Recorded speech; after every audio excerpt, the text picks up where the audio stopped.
Kalau tadi misalnya tiba-tiba ada pejabat menjadi sinis ya, bahkan kayak Pak Mahfud nyebut Pak Jokowi pun dengan Mulyono dan agak kasar lah belakangan ini. Sebelum-sebelumnya nggak kritik sistem ini karena kita dapat untung. Tapi begitu kita rugi, kita marah-marah kepada individunya. Padahal sebelumnya kita juga dapat untung. Partai politik itu peserta pemilu, bukan pengendali negara. Ketua umum partai politik mengendalikan negara. Padahal dia tidak dipilih rakyat. Rusak, Mas.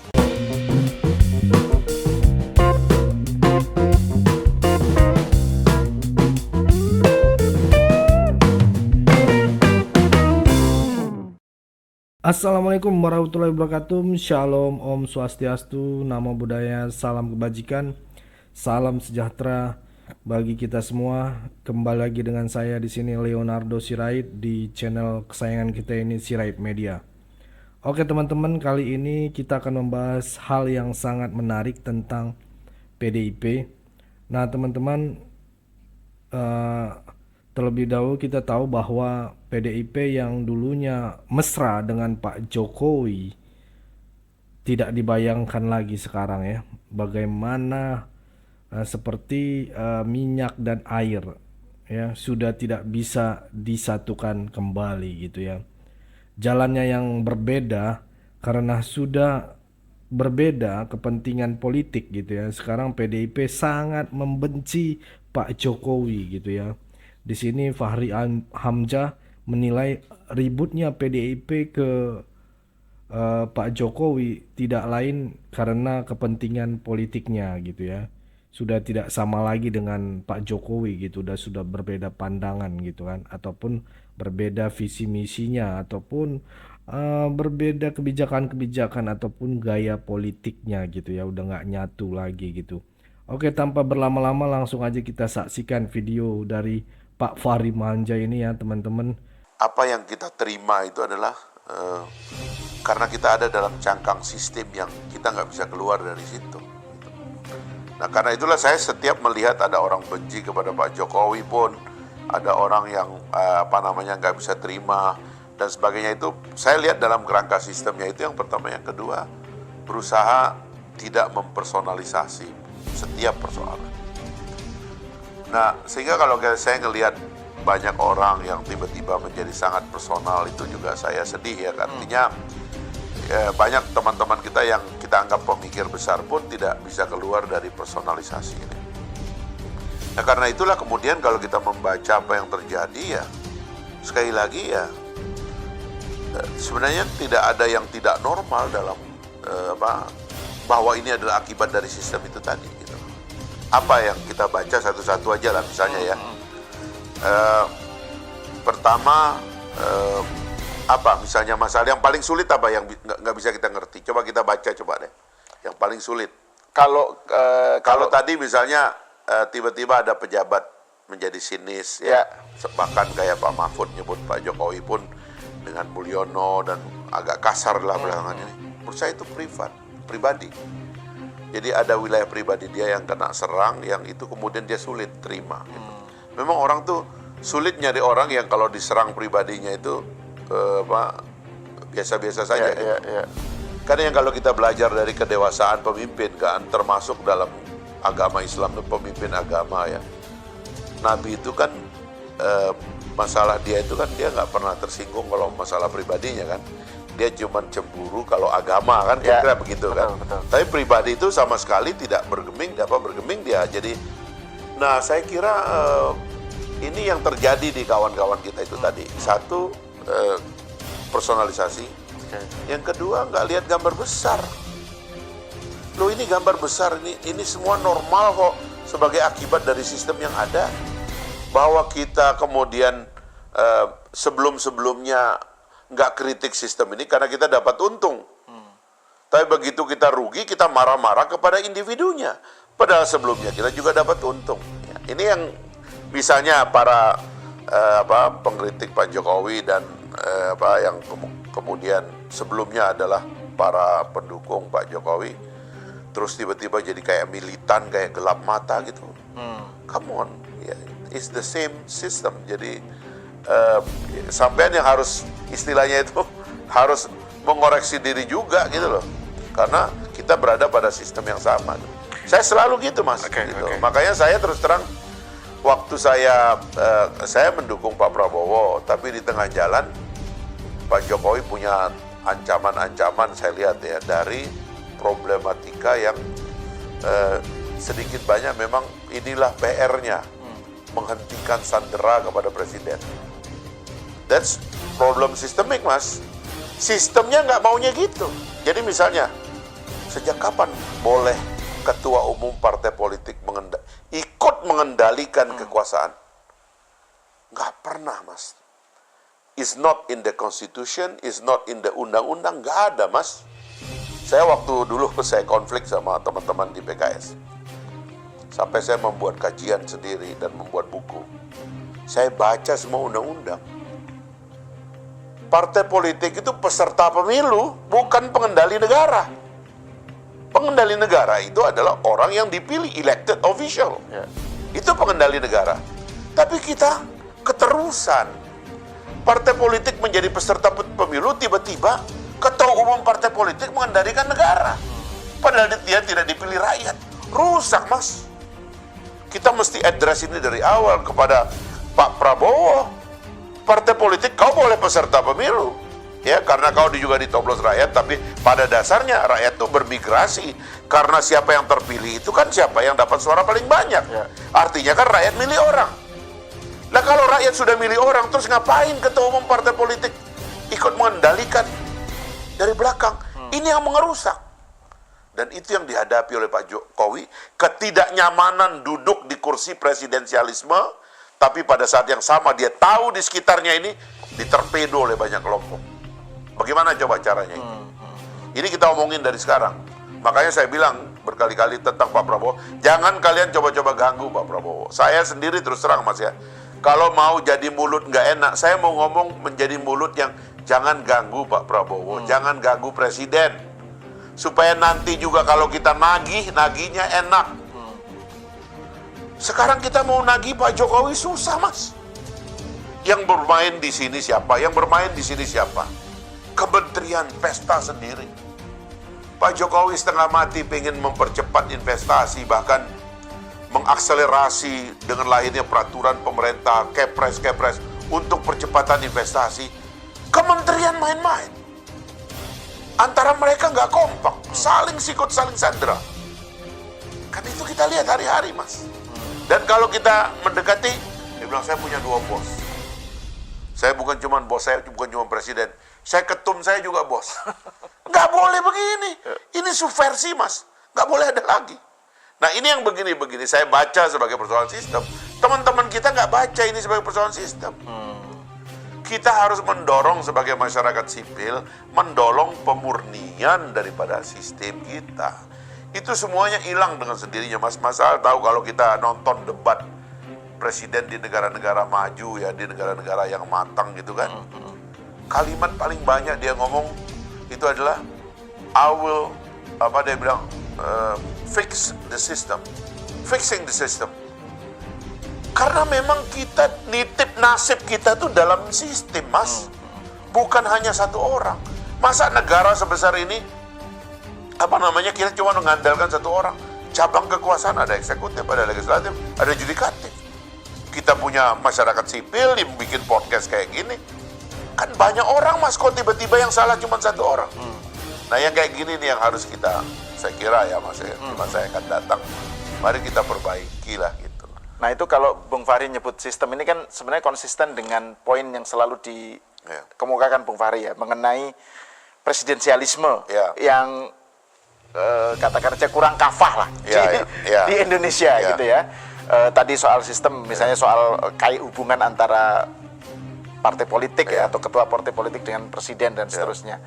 Nah ini kan kalau kita lihat dalam konteks sejarah Indonesia, ini kan tadinya itu kan memang zaman Orde Baru itu presiden heavy, eksekutif heavy lah gitu ya. Terus kemudian pendulumnya bergeser ke parlemen heavy gitu kan, legislatif heavy. Nah ini kalau tadi bicara soal sistem yang harus dibenahi, itu berarti mulainya dari mana nih? Karena kan ini sesuatu yang juga terkait dengan masa lalu politik kita gitu ya. Ya itu banyak sebenarnya itu yang nanti harus diidentifikasi.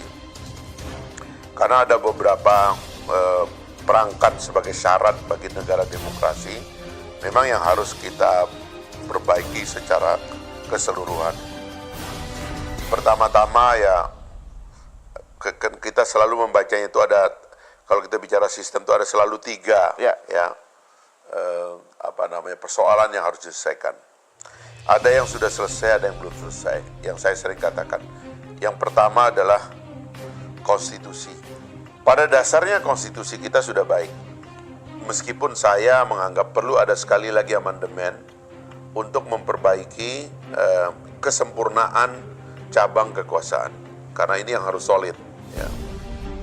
Karena problem kita dalam berbangsa dan bernegara sekarang ini adalah demokrasi dan kebebasan ini kita definisikan sebagai kekacauan.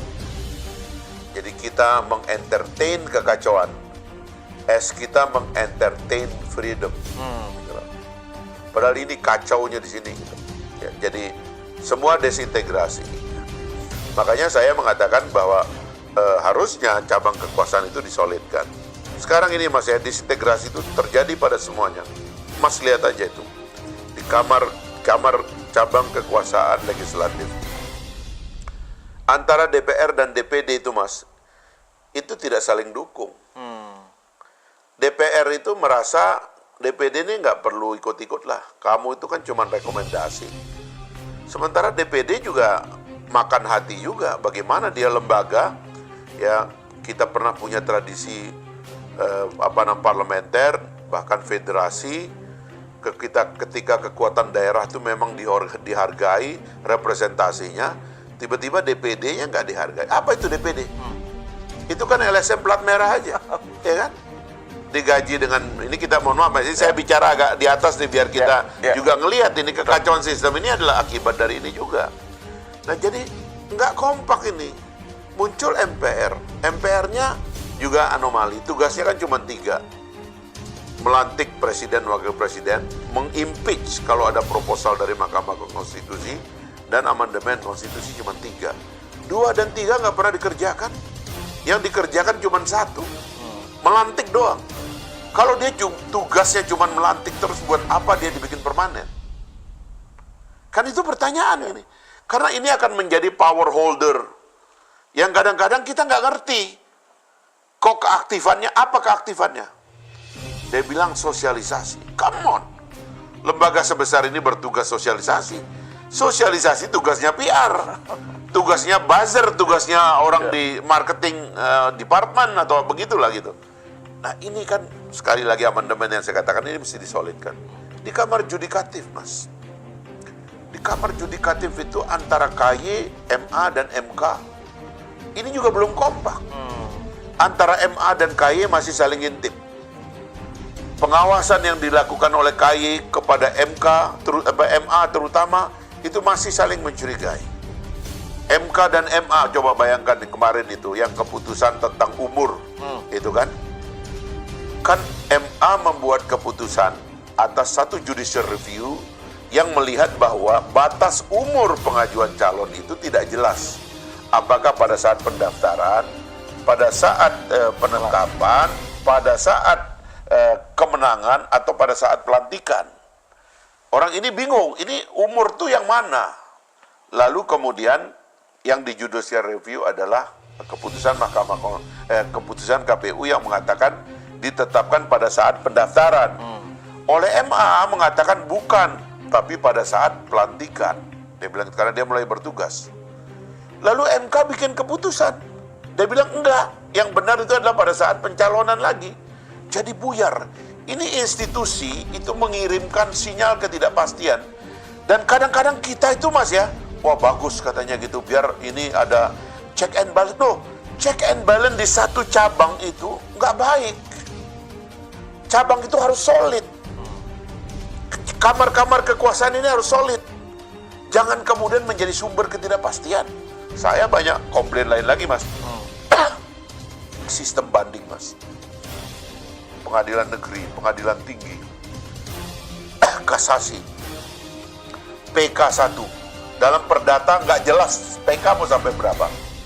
Mas, itu saling tumpang tindih, Mas. Saya ngurus satu, ya ini karena lagi pensiun kan, Mas, ngurus satu perizinan. Ini ada ada satu perusahaan yang oleh Presiden sudah diresmikan, mau jalan untuk satu proses produksi gitu tuh. Tiba-tiba di atas izin ini ditumpuk sama izin lain. Dicek-cek, ini izinnya keluar dengan rekomendasi palsu. Digugat, Mas. Begitu digugat apa? Pengadilannya bilang ini yang palsu, ini yang menang. Terus kita bilang, ini bagaimana ini? Ini jelas ini palsu. Oh, tapi karena mainnya di departemennya nggak mau membuat pengakuan bahwa itu palsu. Lama-lama orang bertarung dari pengadilan negeri, pengadilan tinggi, kasasi, Mas, PK, ya kan? Begitu di PK ini kan mulai seimbang ini pertarungan, Mas. Apa yang terjadi? Rekomendasi dari lembaga itu mulai mengatakan bahwa benar rekomendasi itu palsu. Dia ngakui bahwa izin ini keluar dari rekomendasi palsu. Kita datang ke pengadilan, ini ada surat pengakuan bahwa ini palsu. Apa kata mereka? Karena sudah masuk ke pengadilan, tidak bisa dibatalkan begitu saja. Jadi yang sudah jelas-jelas salah, Mas, karena sudah masuk ke pengadilan dan dinyatakan benar. Gak bisa. Investasinya mandek puluhan tahun, Mas. Saya membantuin orang asing juga banyak, yang teman-teman saya dari luar negeri, dari Saudi, dari Turki, dari macam-macam negara ya. Saya bantuin, itu yang kita hadapi, Mas. Jadi cabang kekuasaan yudikatif itu simbol daripada kemacetan, dan kita mengentertainnya dan menyenanginya sebagai cara kerja dari negara hukum. Come on, kan ini harus diperbaiki, Mas. Nah, itu yang saya bilang amandemen kelima itu. Yang lebih parah lagi, Mas, itu adalah tidak solidnya di kamar eksekutif. Bahkan kamar eksekutif itu tidak kompak. Mas tahu nggak bahwa antara Menteri Desa dan Menteri Dalam Negeri di masa-masa yang lalu terutama menangani rakyat yang sama, tapi karena Kementerian Desa tadinya ditarik dari Kementerian Dalam Negeri, sampai ujung nggak kompak, Mas. Nggak kompak data, nggak kompak sistem kerja, nggak kompak keputusan, nggak kompak aturan. Kacau, Mas. Kementerian yang dipegang oleh partai politik yang berbeda memiliki tendensi keputusan yang berbeda. Sehingga presidennya pun bingung. Mas lihat itu apa yang dilakukan Pak Jokowi. Akhirnya mengganti Menteri SDM. Karena punya tendensi kerja yang memperlambat eksekusi program yang dimimpikan oleh Pak Jokowi. Nah, jadi saya membayangkan kalau kita membuat amandemen kelima dari integrasi sistem ini adalah bagaimana agar cabang-cabang kekuasaan ini bekerja secara fungsional ya, dan cepat dan baik begitu ya. Sehingga kita bisa sama-sama ini mengakselerasi pembangunan. Makanya terkait dengan kenapa partai menurut saya harus dilarang untuk mempengaruhi partai politik, sebab kita udah capek, Mas. Jangan nanti misalnya Pak Prabowo bilang oke ya, kader partai A di Kementerian B, kader apa atau di Kementerian A, kader partai B di Kementerian B.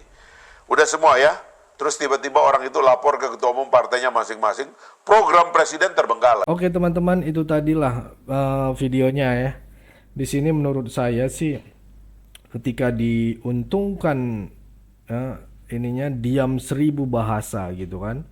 Ketika dirugikan seolah-olah menjadi korban. Nah, inilah apalagi Hasto sekarang sudah jadi tersangka. Ya, ini gara-gara Pak Jokowi dibilang lagi kan.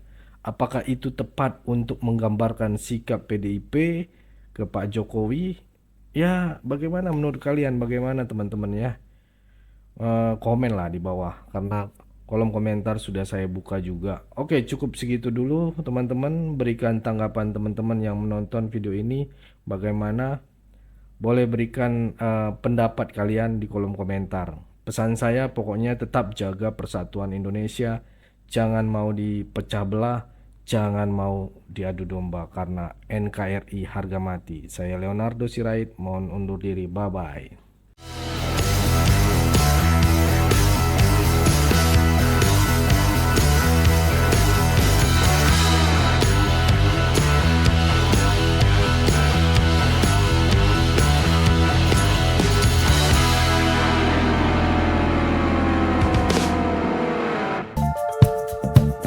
Kawan-kawan yang mau mendukung Sirait Media, boleh melalui rekening ini dan bisa melalui Kris Mobile Banking ini. Dengan cara scan barcode Kris ini di mobile banking, kawan-kawan.